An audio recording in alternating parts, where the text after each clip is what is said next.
Hello everybody and welcome to the second part of our Villers-Bocage vlog. John's with me to tell us all about Armour, because he loves his Armour. Well, that's what people tell me. I deny that.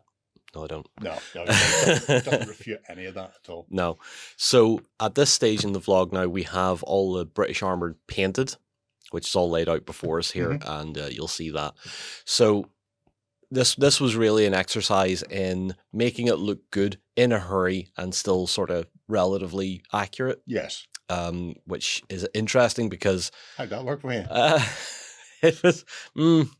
yeah, many sleepless nights thinking about the approach before just going for it and seeing what happened. Yeah. So obviously the build, because we had to build them, wasn't too bad. I think that was a couple of days to build them, which isn't the worst. No, that's not too bad. So after that, went on to priming. So I primed black, I believe. Yeah, probably black, and then did a white zenith because I was going to be airbrushing the main colors on anyway. So I thought if the zenith is going to help, it's going to help now. Then I went with Army Painter Woodland Camo, which was an odd choice for me because I didn't know the exact look of the bronze green the British used. Yes. But it looked close enough. Yeah. So went with that, airbrushed the whole lot with that. Then after that, we gave them a wash with a contrast paint. We used a contrast paint called Rattling Grime, which is kind of like a greeny brown sort of oily look. Thinned that down a little bit, gave the entire model a coat of that just to make it look utterly disgusting. Good. Perfect. Then in typical Battlefront style, because this is kind of their approach as well, is to dry brush the vehicle with that base coat again. So back over it with Woodland Camo, that tidies up the lines without too much effort. Then after that, we put the decals on. So all the stars, the Desert Rat symbol and the 53 in the red square and other bits and bobs wherever it was needed.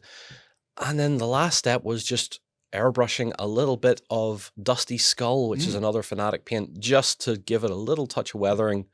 And that also let me avoid painting tires. Yes. Because there's a lot of tires on Cromwells and Shermans. We're not doing that. And also lets me avoid having to necessarily do stuff on the tracks. So painting them in and giving them a little bit of a dry brush and whatnot. That's more or less it. It's a very quick, dirty approach, but it gives us a nice overall look of the tanks. All look relatively similar and relatively good, and from the perspective where we're going to be viewing it, they look absolutely fine. I did have a little bit of infantry and crew to paint, and they're nothing special either. I found again in the Fanatic range a color called Mocha Skin, so a skin tone which went perfect for English uniform, then a little skin tone for obviously the hands and the faces, black for the berets, and then just gave them a wash. And I don't think there was much else that needed to be done. We'll look at the infantry in more detail next week because I'll have the infantry finished, and we'll talk about those. But overall, I think the look of it is great, and it shows what you can do for a speed paint army and have it look really, really good.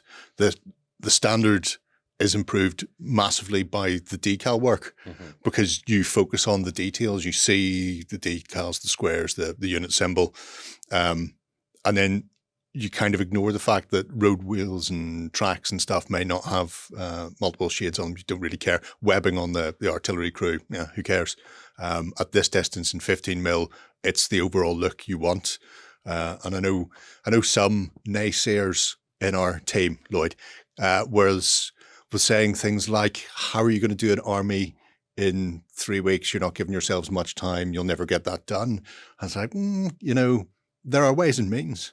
Not every model has to be crystal brush standard winning. No. When you're painting an army and you're doing it for a project, pick a level, and you could go back later on and tidy things up or add a bit more if you want to. But I mean, for what we want to do, it's looking terrific.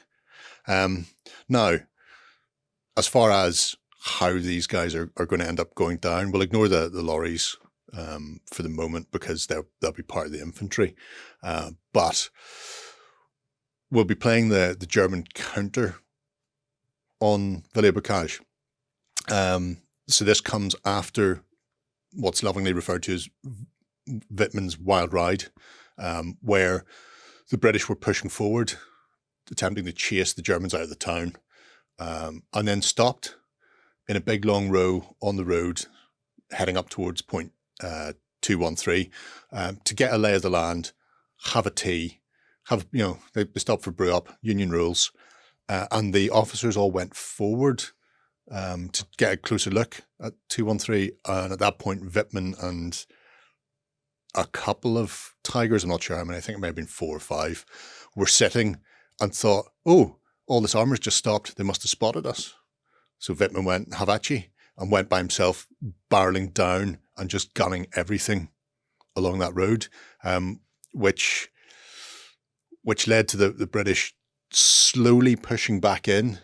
And again, that fear of running into Tigers, I suppose, out in the open, caused them to have a more cautious and sedate approach when they came into Villers-Bocage later on.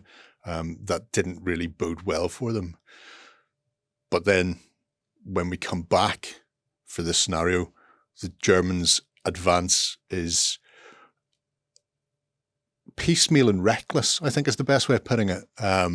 They came in along sort of 2 fronts, with Tigers split north and south. But by that stage, the British had already got dug in, and you've got a lot of heavy anti-tank guns here that you're going to have fun times with, I suppose, in many respects.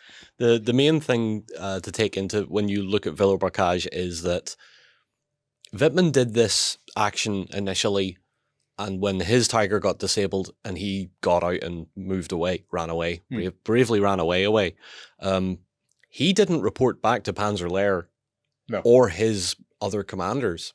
He ran off somewhere else to do something else.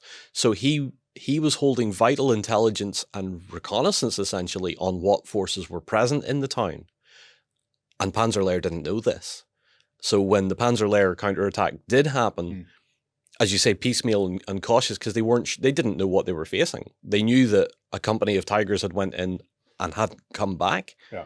So they pulled everything they had together and tried to figure out what was doing. So they were trying to do kind of what the Americans would do as reconnaissance and force. They're trying to move forward and see what there is and engage it, move to contact and see what there is, and then work with what they've got.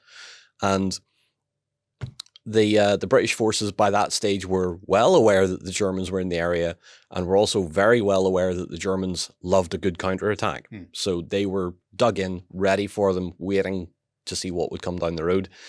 And of course, eventually, Panzerlehr did come down the road, and we'll talk about the rest of that later. Okay. But what the British had in Villers-Bocage was certainly not small by any means. No, it's substantial, and the big guns on those Cromwells are more than capable of punching through my Panzer IVs happily, my Tigers quite readily as well. Yep. So I'm not sure I want to go anywhere near it, to be brutally honest. We'll talk about this scenario more in the very last video, whenever you can see the whole setup. But that you've got interesting possibilities. And there was a thing that came in Band of Brothers, where the Yanks wanted a tank commander to fire through a house, and he went, no civilian damage. They actually did do that in Villers-Bocage. They didn't say, we're not doing it. They seen a reflection of a Tiger in a window and thought, if I back up about 10 feet and swing the gun, I reckon I can put a round straight through this building and into the side of that. And so they did. Actually missed with the first one, did the second one. Beautiful.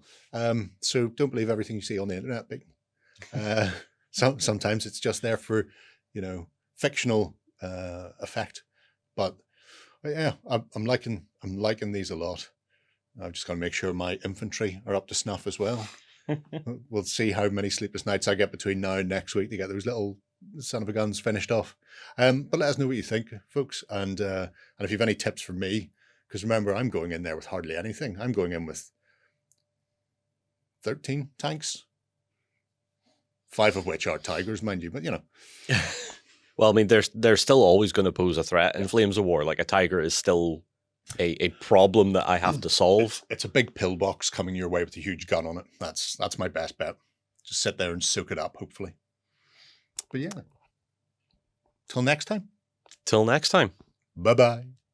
Go ahead and check out our other content on screen now. And while you're at it, why not hit subscribe and remember to ding our dong. Go on, you know you want to click it. Go on.